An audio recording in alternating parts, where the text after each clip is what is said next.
दोस्तों, आज का हमारा विषय है मिट्टी और कुम्हार। ये कहानी बड़ी रोचक है दोस्तों।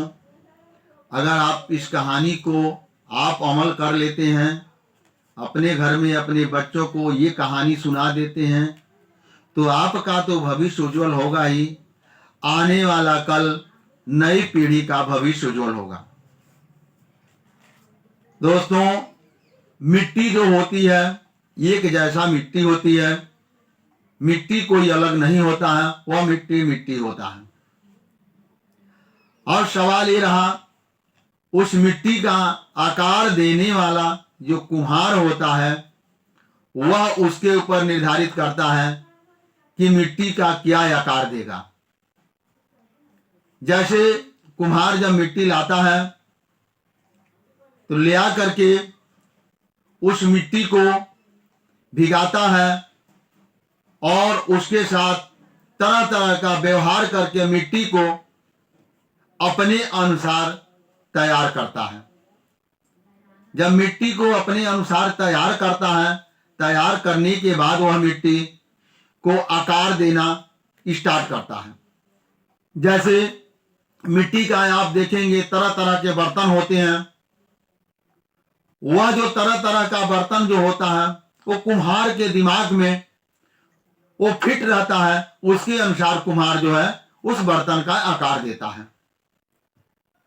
अभी जैसे वह जब मिट्टी को एक देवता के रूप देता है, किसी भी देवता को आप ले लीजिए, ब्रह्मा विष्णु महेश शंकर, तमाम देवी देवताओं का किसी का भी आप जिसको आप मानते हैं उसको आप दिमाग में बैठा लीजिए।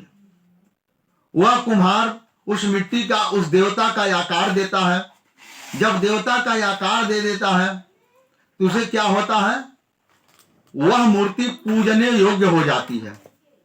जब वह देवता का आकार दे देता है तो वह मूर्ति पूजने योग्य हो जाती है।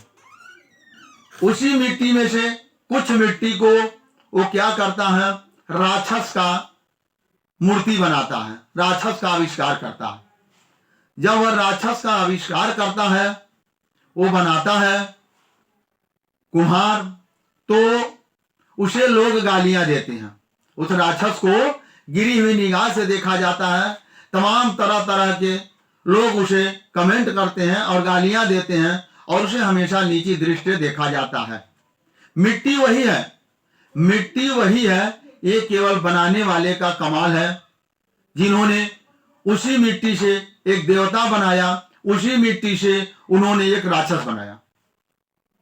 तो देवता बनाया तो देवता का जो मूर्ति का आकार दिया हुआ तो वह पूजने योग्य हो गया। एक राक्षस का मूर्ति बनाया तो वह पूजने योग्य नहीं हुआ। और उसी मिट्टी से वह कुछ बर्तन का आविष्कार किया। जब बर्तन का आविष्कार किया तो उसमें क्या हुआ, बर्तन में पानी पिया जाता है, बर्तन में खाया जाता है, बर्तन में सामान रखा जाता है। वह तरह तरह की जो है कि उस मिट्टी से लेकर के वो अपना बर्तन को बनाया। तो ये मेरा ये कहने का सेंस है, मेरा ये कहने का मतलब है कि एक बच्चा जब पैदा होता है, जब एक बच्चा पैदा होता है वह स्वयं मिट्टी के समान होता है। वह बच्चा स्वयं मिट्टी के समान होता है। अब उस मिट्टी का कुम्हार आप हैं। उस मिट्टी का कुम्हार जो है वो बच्चे के माँ बाप होते हैं।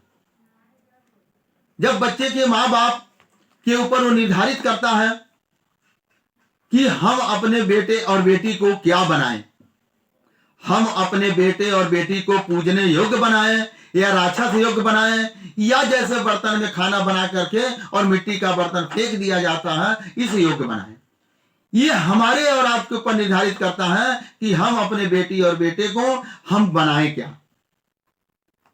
जब तक ये हमारे दिमाग में नहीं रहेगा हम उन्हें बनाएं क्या, तब तक वह उनका भविष्य उज्जवल नहीं होगा और उनसे हमें अपेक्षा करना बिल्कुल बेकार है।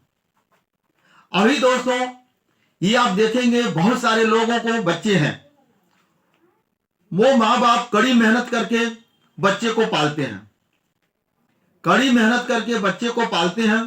पालने के बाद वो बच्चा उनका साथ नहीं देता है, तो ये जानने की जरूरत है, हमने कड़ी मेहनत है, आपने कड़ी मेहनत या लोगों ने कड़ी मेहनत करके अपने बच्चों को पाला, उसके बावजूद भी बच्चा वो साथ नहीं दिया और नहीं दे रहा है। ये जानने की जरूरत है कि वो क्यों नहीं दे रहा है। ये जानने की जरूरत है कि वो क्यों नहीं दे रहा है। ये हमें जानना और पहचानना पड़ेगा। ये हमें जानना और पहचानना पड़ेगा। दोस्तों, ये इसलिए नहीं दे रहा है कि हमने उसे सिखाया नहीं, हमने कमा कर लाकर उसको रोटी खिलाया, कपड़ा पहनाया, लेकिन हमें जो कुम्हार के भांति हमने उसे सही तरीके से साज करके सही तरीके से हमने उसे उस चीज को सिखाया नहीं जिससे आने वाला कल उसको बेहतर ज्ञान हो। दोस्तों, ये मेरी कमी है, ये माँ बाप की कमी है। और ऐसे अगर आप नहीं कर पाते हैं तो आपकी अपेक्षा करना बेटों से या बेटी से बिल्कुल बेकार है। अभी जैसे कि आपने ये देखा होगा कि बहुत सारे लोग बच्चे को अपने पढ़ा लिखा करके बहुत बेहतर जगह पर पहुंचा दिया। IAS, PCS अधिकारी तमाम सारे बड़े बड़े रैंकों पर उन्होंने पहुंचा दिया। अब पहुंचाने के बाद ये आप देखे होंगे कि जब माँ बाप बुजुर्ग हो जाते हैं तो अधिकारी लोग जो हैं अपने माँ बाप को वृद्ध आश्रम में छोड़ आते हैं, वृद्ध आश्रम में वो छोड़ आते हैं। ऐसा क्यों है? क्योंकि माँ बाप ने कष्ट उठा करके तमाम यातनाएं झेल करके अपने बेटे को पढ़ाया लिखा, उसके बावजूद भी जब बेटा बड़ा अधिकारी बन गया तो अपने माँ बाप को वृद्धाश्रम में छोड़ आता है। ये जानने की जरूरत है क्यों छोड़ जाता है, इसके पीछे कारण क्या है।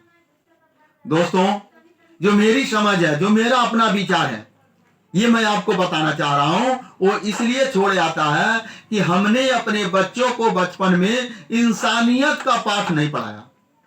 हमने बचपन में अपने बच्चे को इंसानियत का पाठ ना पढ़ा करके हमने पाठ क्या पढ़ाया कि मुझसे भी बड़ा, मुझसे भी बड़ा बेटा, मुझसे भी बड़ा ये पत्थर की मूर्ति है, मुझसे भी बड़ा कोई मंदिर में बैठा है, ये मुझसे बड़ा कोई मस्जिद में बैठा है, मुझसे बड़ा कोई चर्च में बैठा है, आप वहां जाकर के पूजा करो। जब आपने अपने बेटे और बेटी का, अपने बच्चों को आपने ये समझा दिया कि मुझसे भी बड़ा मंदिर में या मस्जिद में या गुरुद्वारे में या चर्च में बैठी मूर्ति जब मुझसे बड़ा है, वहां से आपका सब कुछ कल्याण हो सकता है, तो आपका वो सेवा क्यों करेगा? ये ध्यान से आप लोग समझिएगा दोस्तों, आपकी सेवा वो क्यों करेगा? क्योंकि आपने ही बचपन में उस बच्चे को ये पढ़ा दिया कि मुझसे भी बड़ा वो मूर्ति है, पत्थर की मूर्ति है, बेजान मूर्ति है, और वो आपको वहां पर जाओ, पूजा पाठ करो, इसमें आपका कल्याण होगा। जब आपने ये सिखाया कि वहां से आपका कल्याण होगा, तो आपकी वो सेवा क्यों करेगा? जिन लोगों ने ऐसा सिखाया अपने बेटे और बेटी को, अपने बच्चे को, जिन लोगों ने ऐसा सिखाया है, उनको यही लास्ट में भुगतना पड़ेगा कि वह देवी और देवता की पूजा करेगा, अपने माँ बाप की पूजा नहीं करेगा। अपने माँ बाप की रोजी रोटी के लिए वो भेज देगा, सड़कों पर जाओ, तुम अपना रोजी रोटी चलाओ, हम तुम्हें नहीं पाल सकते। अभी दोस्तों, हमने ये देखा कि तमाम लोग छठ पूजा, दुर्गा पूजा में लोग लगे हुए हैं। तमाम लोग छठ पूजा, दुर्गा पूजा लोग कर रहे हैं, लेकिन घर में अपने माँ बाप को लोग रोटी नहीं दे रहे हैं, कपड़ा नहीं दे रहे हैं, हजारों लाखों रुपया लोग पूजा पाठ में लगा दे रहे हैं, लेकिन माँ बाप के लिए उनके पास पैसा नहीं है। ये ऐसा है दोस्तों कि माँ बाप के लिए उनके पास पैसा नहीं है। ये इसीलिए नहीं है कि हमने उनको ये समझा दिया, उनका माइंड को तैयार कर दिया कि बेटा मुझसे भी बड़ा आपको अगर चाहिए तो मुझसे भी बड़ा दुनिया में कोई है तो वो पत्थर है, वो पत्थर का भगवान है।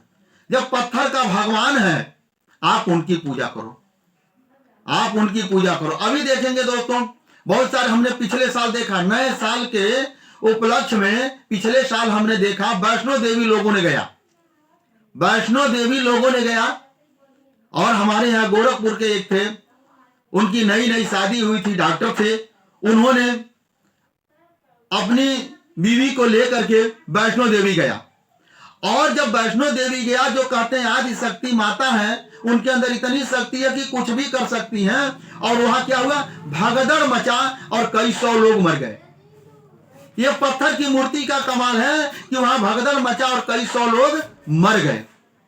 तो जब कई 100 अगर उस माता के अंदर इतनी शक्ति होती तो उस माता को उस भगदड़ नहीं होता और किसी को मरने नहीं देती, सभी को बचा लेती।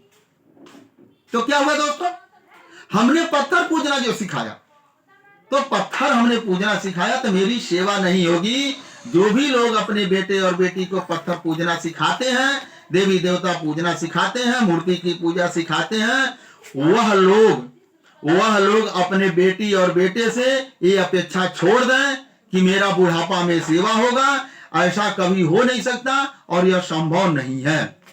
दोस्तों, आज मैंने ये वीडियो जो शेयर किया, आप लोगों से मेरा अनुरोध है, अगर यह वीडियो अच्छा लगा हो तो आप लोग इसे लाइक और शेयर जरूर करें। धन्यवाद।